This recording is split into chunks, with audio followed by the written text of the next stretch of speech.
The NFL draft is literally never chalk. So, what scenarios are we not thinking enough about but could happen on draft day? We're going to explore that today on the Locked On NFL Scouting Podcast. You are Locked On NFL Scouting with the Draft Dudes, your daily podcast for NFL and college football scouting. Part of the Locked On Podcast Network, your team every day. What's better than this? It's guys being dudes here on the Locked On NFL Scouting Podcast. We're the Draft Dudes. I'm Joe Marino from Locked On Bills. He's Kyle Crabbs from Locked On Dolphins. And we are your NFL experts here with you daily to talk team building across the league on the Locked On NFL Scouting Podcast with the Draft Dudes, part of the Locked On Podcast Network, your team every day. This episode is brought to you by FanDuel Sportsbook, official sportsbook of the NFL. Make every moment more. Visit FanDuel.com/lockedon today to get started. So, Joe, today's show is inspired in some part by our friend Lance Zierlein, NFL.com, who put out a mock draft that, let's just say, ruffled some feathers. I think it's probably a fair way to describe the feedback that Lance got. I know he went on the radio and did the mean tweets thing after the mock came out, so that's gives you a little bit of an idea of Lance's non-chalk mock draft, right? And as we were talking about how we wanted to give Lance his flowers for doing this thought-provoking hypothetical, which is all mock drafts are until you get to the week of the draft, right? We have 21 days, so we're 3 weeks out. You got a little bit more time for your thought exercises before we got to be predictive. Non-quarterback at 2, non-trade at 2. So the Houston Texans not going with a quarterback at number 2 overall. And I think that kind of spurred us into what are some other scenarios that we are kind of assuming that we should probably not be assuming.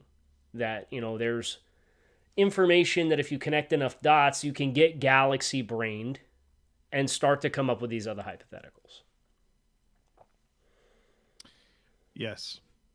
And look, nothing provokes people to be mean to people that they've never met by that person writing a mock draft and giving their favorite team a player that they didn't want. He nailed the Dolphins pick, so. Did he? Yeah, crushed it, right? I told him as such. He nailed it. Had the Bills trading up for Bijan Robinson, so. Oh, no. Yeah. I bet Bills fans were furious, though, weren't they? There's some people that want him, so, Good. My people. Not everybody. But what he did with Houston is really fascinating because I think that's a really good example of, hey, I haven't really thought about this. Is there a world where Houston doesn't pick a quarterback at number 2? And certainly being mindful of them also owning pick number 12, you realize that they do have options. And I remember the 2020 draft, was it, Kyle, that the Dolphins kind of had a scenario where 18, where they could have picked Andrew Thomas, where they picked Tua, and then maybe moved up from, was it 18? Where they picked Austin Jackson and moved up for a different player, Jordan Love or something like that. Those types of things are out there. And so with Houston, being mindful of them owning 2 and 12, and, now this quarterback conversation has extended to 5 names, right? There's 5 names now that are very commonly referred to as potential first-round picks. You feel like Houston has some wiggle room here. Now, one thing that is always strange to me is when you pick the quarterback second, right? So, like, if you pick a non-quarterback at 2 and then you wait until 12, or even if you move up from 12 to get your quarterback, it's always kind of weird to me that you didn't pick the quarterback first and that you were willing to live with the possibility of not getting that quarterback. And so Houston's kind of in this spot where it's worth talking about that maybe there's a world where they pick something else at 2 and then are flexible with pick number 12 to move up or sit there and pick a quarterback. Well, I think there's this whole other discussion point too, and the question being, is Houston ready to take a quarterback? We have seen teams throughout the years that are picking early, and you say, if you really want to do it right, Are you ready for that investment? And that cuts both ways too. And if you're going to stand pat and not pick a quarterback at 2, I'd really try to fleece some team to get up over top of the Arizona Cardinals as the obvious trade down spot, right? And get the draft capital for the future to ensure that you can do that. But to stay put at 2 and to pick a defensive player, it's a tough sell for me with the juncture of this team, because I think they have invested in the offensive line a little bit to kind of get themselves in a position trading for Shaq Mason and using a first-round pick in Kenyon Green and re-upping Laramie Tunsil's contract. And they have Titus Howard, who is starting to come into his own as a starting tackle as well. So you have momentum on the offensive line. I would be very surprised. Now, you never say never, right? And ultimately, at the end of the day, that's what makes the draft so fun and enjoyable, is the pure unbridled chaos of it all. It sounds like Houston has 1 quarterback. That's what I'm picking up. It's the impression that we're getting from this. Is Houston has a guy. And if they don't get their guy, then they would rather pivot and move on. But then is it worth getting a different quarterback anyway? I'd rather just roll and stay flexible, because you have all the time in the world with a first-year head coach and you're a rebuilding team. The thought that I can't get out of my mind is what Mike Florio reported about the Mac Jones shopping him, and how there's still a scenario where if a team doesn't get the quarterback that they want, they could pivot to Mac Jones. Mm-hmm. And to me, Houston, just like sirens go off when I think about Houston, due in part to what I mentioned on the podcast yesterday about Bobby Slowick being the offensive coordinator and him being a Kyle Shanahan disciple, and some belief out there that Mac Jones was the guy that Kyle Shanahan had in mind when he moved up to 3. Well, and who's running the Texans these days? Right. Nick Caserio. New England Patriots disciple Nick Caserio. Another obvious connection to be made between those two organizations. Tell me it's not crazy, man. Did you see Dan Patrick reported that the locker room is split in New England between Bailey Zappi and Mac Jones? It's incredible. I know that's not what we're here to talk about, but I did just happen to see that come through my timeline yesterday. That's incredible to me. So that's Houston. Houston's not the only have-not at quarterback with a galaxy brain possibility. There's a team in the top 4 who signed a free agent quarterback, who's been a starter in the past, who is a general manager who has been as resistant as you possibly can be to drafting a quarterback in the early portions of the draft. What do you think is more likely, Joe? Houston doesn't take a quarterback, or the Colts don't take a quarterback? I kind of think maybe Indianapolis, Kyle. It's more likely that the Colts don't take one. Yeah. Really? I think, well, first of all, they're picking further down. Okay. Right? So it automatically makes things a little bit more challenging. But like you mentioned there, Gardner Minshew is part of this team. And Shane Steichen was the OC with Philadelphia. Gardner Minshew, the backup quarterback there, has a year of experience in the system. I think that takes the urgency off. And the reality is they are picking 4. And there's no guarantee a quarterback that they actually like is going to be there at 4. And so whether it's them pivoting and kind of rolling with Gardner Minshew and continuing to wait on investing in a quarterback, which, it feels like it's way overdue, but that doesn't mean it won't continue to happen. We certainly hear from Jim Irsay that they want to pick a quarterback, but who knows what, you can talk yourself into that being smoke. But also they just feel like the team that's most likely to make a move for Lamar Jackson. I think that's the big X factor here with the Colts. And part of what leans me into saying that they're the less likely is, well, I think there's a chance that they trade for Lamar Jackson. So put Gardner Minshew, Lamar Jackson, and rookie quarterback on the board of likelihood. Okay. Who's at the top spot? Who's the most likely starting quarterback? I don't know why I feel like it's Gardner Minshew. Because we're talking about if they pick a quarterback, it's either it's going to be one of the project Levis, or Hooker. Who are they ready to go? Is any one of those guys ready to go in week 1? Right. Man, I would love to see them, and I'm sure Baltimore would love for if a team is going to make a play for Lamar, for it to be Indianapolis. Because Baltimore now can suddenly get up, and you're presumably in a position to draft the supersized version of the quarterback that you've styled your offense for. Could you think of a better early career infrastructure for an Anthony Richardson than the run-heavy offense of Baltimore? But how much different does that look with Greg Roman not in the picture? Todd Monken, right, is the OC, right? Right. But the personnel's still the personnel right now. Oh, yeah. You're not wrong about that. Stay healthy, Rashad Bateman. They need you, brother. I'm here for the breakout, though. We all are, man. I feel like everybody loves Rashad Bateman. Like the most loved player in the NFL right now is Rashad Bateman. Dude was flying in week 3.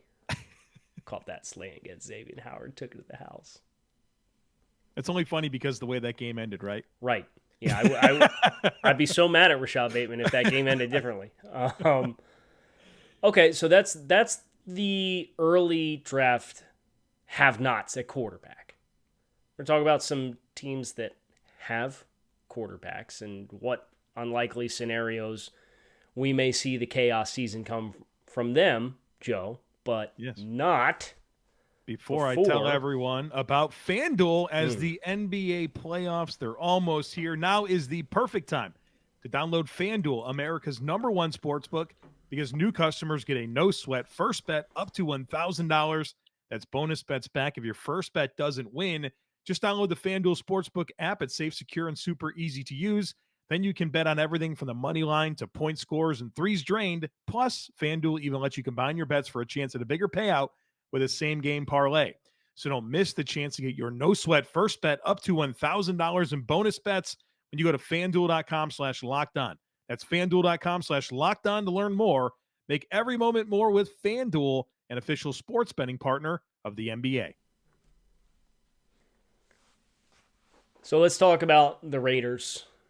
And Jimmy G specifically, Joe. I don't know if you know this off the top of your head. How much dead cap does Jimmy G have in his contract after the first season in 2023? My guess is going to be not much. $18.75 million. Now, you can trade Jimmy G because some of this is guaranteed salary for 2024. His 2024 the whole salary guarantees on the third day of the league calendar year. So if you trade Jimmy G, you're looking at $7.5 million in dead cap pre-June 1. If you trade Jimmy G post June 1, you're looking at $3.75 million in dead cap in each of the next 2 seasons in 24 and 25. There's a very easy exit ramp to this contract if the Raiders find someone that they love, that they want to invest in. And you have made the point in the pre-show that this team has been busy scouting quarterbacks. They hosted all 5 of the popular first-round choices. They've hosted all 5 or plan to host all 5.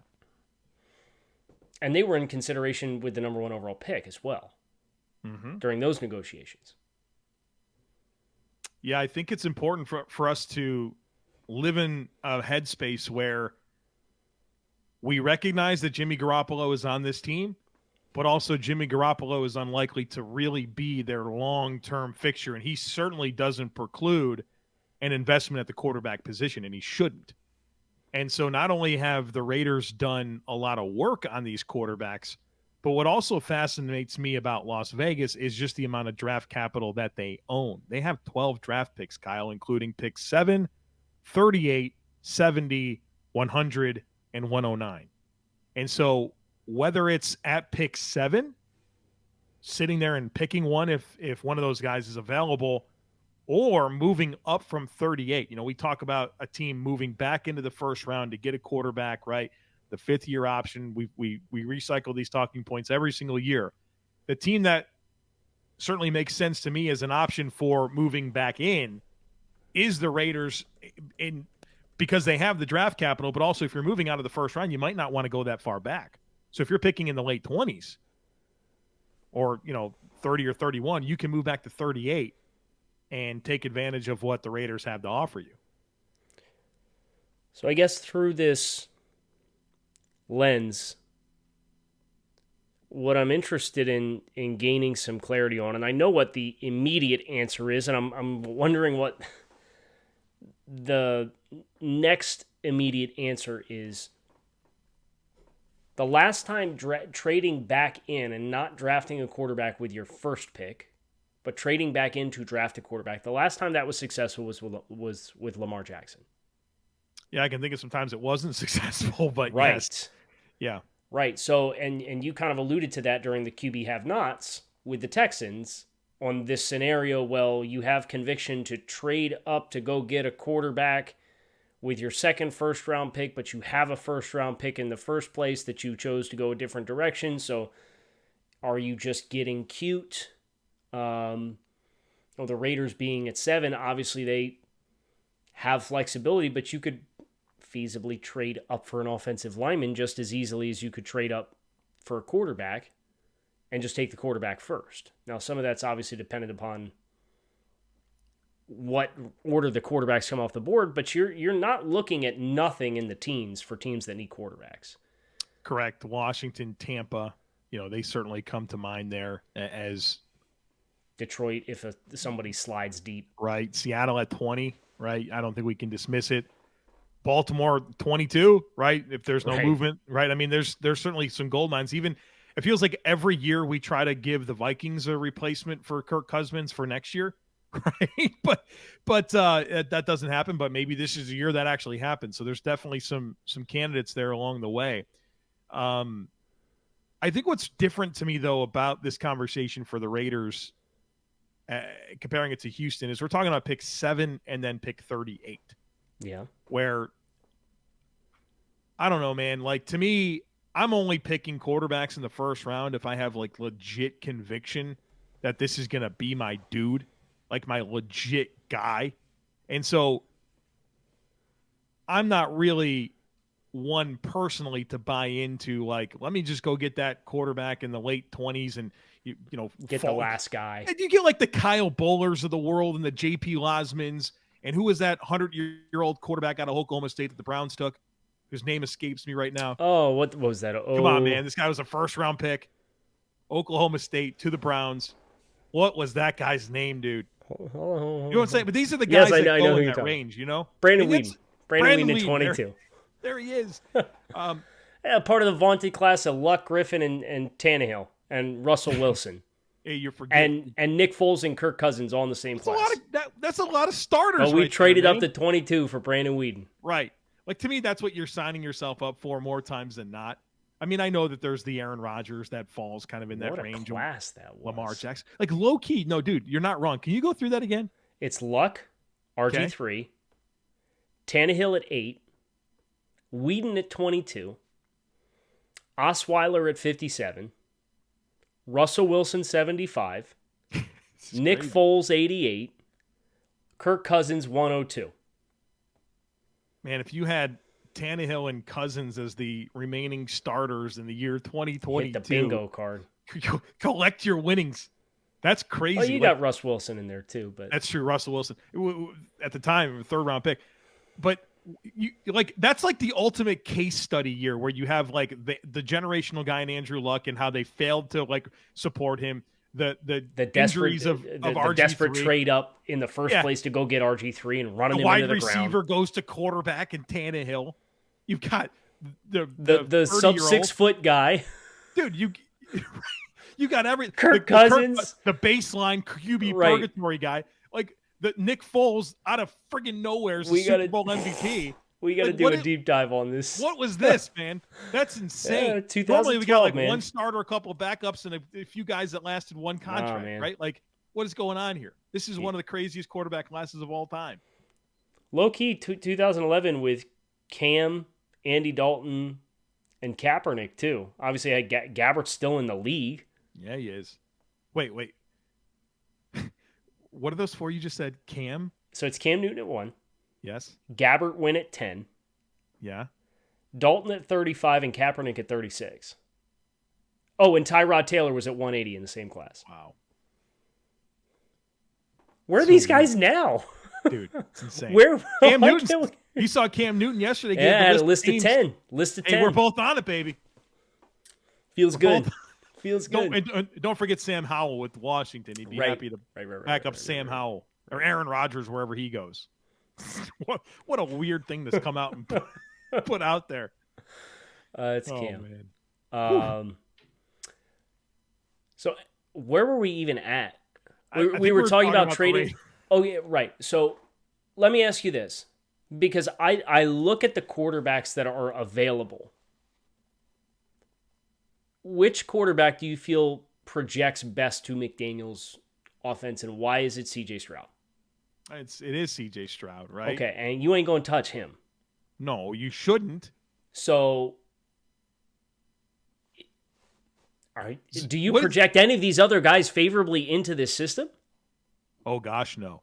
Right. No, like not this bucket of 5. Which is why the Jimmy G contract is so important. If in the event that they do go get a player, you have the bridge in place and you're not stressed to play the player too soon. Right. Especially because that line is not good.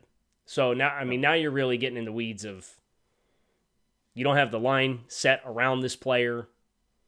You're in year 2. You're in the process of flushing guys that weren't your guys out of the system anyway. That one could get ugly. I hope they don't get a quarterback for the sake of the quarterbacks. I think that's going to come down to the Raiders and their ability to be honest with themselves. Right. And they're standing not only in that division, but within the conference and what type of ceiling they actually have with this nucleus. But if they're honest, then they would draft a quarterback. Well, to me, they wouldn't. They would use this year as a foundational year to get assets and go ahead and get a couple starting trench players at 7-38 and realize that you're probably going to suck next year and you're going to be in striking range for more quarterbacks. Okay. I see. So get the infrastructure right. I was saying take a developmental guy with high tools now and sit on him and then build up around him. Yeah, but that comes down to you. Do you believe in Levis or Richardson or whoever? Right. And if the answer that's yes, then roll with that, and you can get ahead of it by a year, which I can absolutely understand. We got more to talk about here. The Ravens can really just blow it up. They really can blow it up. We're going to talk about that right after a quick break. So 2-1s is the price to sign Lamar Jackson with the Ravens having a right of first refusal. We are waiting to see. And remember, the Ravens have 5 days of right of first refusal, which means I'm not a math guy, but 21 minus 5 is 16, which means it feels like, you've seen the movie Armageddon, right? Mm-hmm. You know, when they fly all the oil drill guys up and they're on the asteroid and they're drilling to the middle and everybody's huddled in NASA and they're looking up at the screen, right? And you're just looking at the big blob of the asteroid and it's got like the red line across the screen that's like the point of no return, right? Mm-hmm. The point of no return right now, the red line for Lamar and the Ravens for pre-draft getting this done is 16 days. And it's just creeping closer. And we got the Ravens PR teams out here stomping on questions about the draft, but they mention Lamar's name. I thought that was the most ridiculous thing about that whole thing is the question was, with everything that's going on about Lamar, does that change how you're evaluating quarterbacks going into this draft? Why was Eric DeCosta doing his pre-draft press conference on April 5th? Get it out of the way. But most of those happen within a week of the draft. This just seemed really early to me. One thing about Baltimore that maybe a lot of people don't know is that they don't have a lot of picks. Versus their standard, yeah. Yeah, they had I mean, you can only pick 14 players every year for so long, but this year they have 5 picks. 22, 86, 124, 157, 199. Say it again. So they have picks 22, 86, 124, 157, and 199. Probably use a couple extra first-round picks, huh? Yeah. So, as far as the chaos of Baltimore, they keep insisting that they want Lamar Jackson to be here. I'd tell my fans that too if I were Baltimore. Well, correct. But the question is the intention versus the actual action at this point, or the communicated intention versus the actual action, says that they, at the very least, have some significant apprehension about making this happen. Because when Joe Burrow and Justin Herbert, with their new contract conversations, sit down and say, okay, let's get a new deal done. When the Bills sat down with Josh Allen, right? When the Chiefs sat down with Patrick Mahomes, it's what language do we need to optimize the contract? And that's it. Yeah. Right? So I can't help but feel as though Baltimore, based on their actions, gives the impression, not off their words, but their actions, that to some degree they do have apprehension about doing this, which leaves the door open for it to happen. We've exhausted the Lamar and the Baltimore talking points a ton.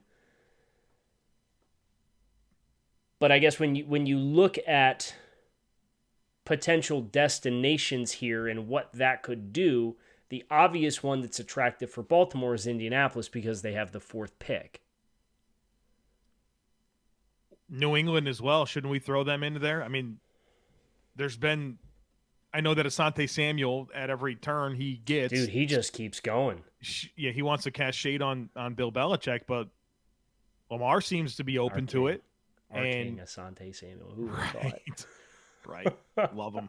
Love him. Who's my favorite Patriot of all time? Yeah, that's right. Danny Etling first, and then Wes Welker's up there for me. No, Wes Welker. No. It's not Wes's fault. The Patriots said if you play 5 games in Miami this year, your contract is fully guaranteed across the entire life of the contract. Yeah, listen. Wes didn't do that.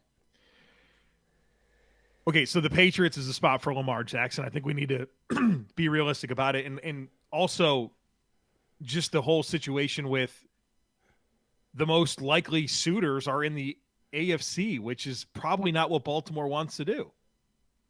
The most likely NFC suitor for Lamar Jackson is who? Which is crazy because it feels like that's where this stuff is wide open. Atlanta? Yeah, but they keep... are we really just going to sit here and just, you know what? Make or break year for Terry Fontenot and Arthur Smith. Desmond Ridder, baby. This is what we're going to do. Are we really just going to accept that? We shouldn't. Right, we shouldn't. We should not accept that. I think that would be the best, from a style perspective, that would be the best fit for Lamar.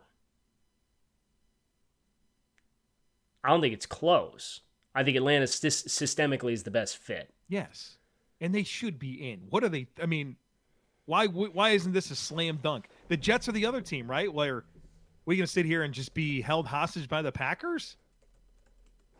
I'd rather give up a little more for Lamar. The last 5 year that I'm going to get from Aaron Rodgers. The last 5 years, Joe. Atlanta Falcons season win totals. It's not going to be good. 7. 4. 7. 7. You got some young talent. You just spent a ton on the defensive side of the ball to get that side bolstered up. Brought your offensive line back. Go ahead, take your time out here. Campbell just signed there.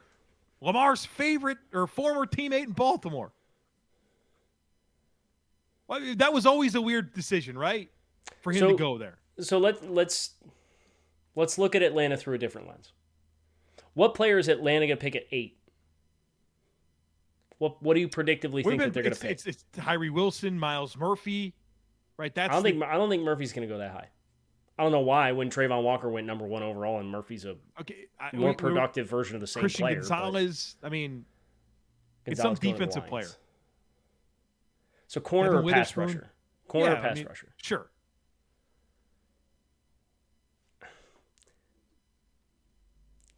The fact that there should be pressure to win based on this being Arthur Smith's 3rd consecutive season, and you have not had a winning season since 2007. That can't be true. Oh, excuse me, 17. Okay, 17. All right. 17 and 8, or 16 and 17, and then 8 and 8, 6 and 10, and 4 and 12 going back to 2013. So you have 2 winning seasons in a 10-year stretch. Coaching your 3 consecutive 7-win seasons. Let's boogie. They were willing to do this for Deshaun Watson with all of the nonsense and the atrocious things he was accused of doing. For 2 ones? And for 2 ones? And Arthur Blank already came out and said, yeah, but it's different. How is that a good thing? For 2 ones. For a discount. Atlanta should be all over it. Bro. This is what Baltimore should want as well. They can get to 8. And Lamar goes to the NFC. And to me, that's worth it. Like, maybe you can get to 4 with Indy, but the 4 spots has to be worth getting this man out of the conference. Does 8 and 21 get you to 3? Oh, I would think so. Right? There you go. The Ravens could blow the doors off this thing. The Cardinals would be over the moon. We'd trade back from 3. We stay in the top 10. Yeah. We might get the player we were going to take at 3 anyway. Realistically, if you get quarterback at 1 to Carolina, Houston goes quarterback 3 to now Baltimore, Colts, Indy at 4. Probably still a quarterback spot, but it's not guaranteed. You're probably not going to get the same player at 3 as 8, but you're going to get a good one and you have 21. Okay, you got all the needs in the world. You've got... Who are the contenders to go at 3? Will Anderson. We're going to put Jalen Carter in that bucket right now with all the declining visits and all that. I mean, Rosenhaus makes it seem like he still thinks he's going to go in the top 10, but I don't think he'd be in the conversation at 3. No. But we'll put him in the... Arizona doesn't need risks, okay? Right. Tyree Wilson. Yeah. For better or worse, he's in the conversation. Who else? That's going to be it, right? That's going to be it. Right. So if Baltimore were to get into those shoes and they take a quarterback at 3, Indy takes a quarterback at 4, 5, 6, 7. You only need 1 team to go off the grid, and you'd still get a top 3 defender in this class. And I'm not sure that Tyree Wilson's not the best fit for Baltimore's personnel or for Arizona's personnel right now anyway. Find out soon enough, my guy. That's the chaos season is upon us. And we're going to enjoy it while it lasts. We're talking a little bit of draft here on Locked On NFL Scouting with the Draft Dudes. I'm Kyle Crabbs. He's Joe Marino. You can find us on YouTube or wherever you listen to your favorite podcasts. We hope you have a great rest of your day. Come on back and see us tomorrow. Keep it locked in here on the Locked On Network. All of your teams every day. Enjoy yourselves. Talk again tomorrow. Make it a great one. See you soon.